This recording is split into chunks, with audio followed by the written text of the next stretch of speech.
আজকে তোমাদের সঙ্গে শেয়ার করব একদম সহজভাবে ইলিশ মাছের ঝোল। এই ইলিশ মাছের ঝোল কিন্তু গরম গরম ভাতের সঙ্গে অসাধারণ লাগে। তাই চলো ভিডিওটা স্কিপ না করে দেখতে থাকো।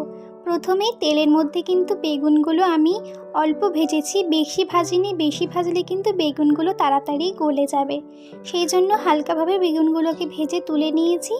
তারপরে সেই তেলের মধ্যে আমি আলুগুলোকে কেটে রেখেছিলাম সেইগুলো দিয়ে দিলাম। আলুগুলোর মধ্যে একটুখানি হলুদ দিয়ে আলুগুলোকে ভালো করে ভেজে নিতে হবে। তারপরে আমি এখানে ইলিশ মাছগুলোকে নুন হলুদ মাখিয়ে রেখে দিয়েছিলাম। এই যে এইদিকে আলুগুলো কিন্তু ভালোভাবে ভাজা হয়ে গেছে, দেখতেই পাচ্ছ পুরোপুরি গোল্ডেন ব্রাউন হয়ে গেছে। এইবারে কিন্তু আমি আলুগুলো এক এক করে তুলে নিলাম।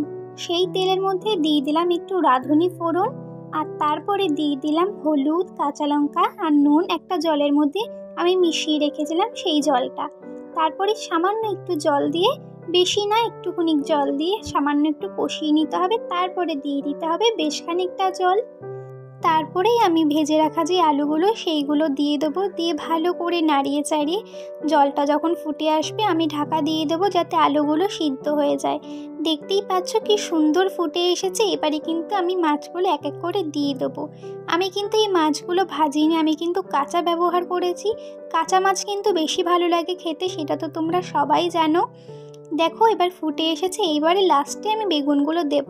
ঝোলটা কিন্তু নামানোর আগে বেগুনটা দিতে হবে, কারণ যদি বেশি আগে দেওয়া হয় বেগুনটা কিন্তু গলে যাবে। সেই জন্য সামান্য একটু আগে দিয়ে দিলে বেগুনটা গোটা থাকে।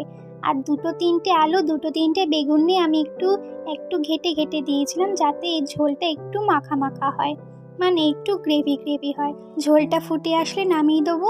আর আমার এরকম আরও সুন্দর সুন্দর ভিডিও দেখার জন্য চ্যানেলটাকে অবশ্যই সাবস্ক্রাইব করে পাশে থাকা বেল আইকনটা কিন্তু বাজাতে একদম ভুলো না।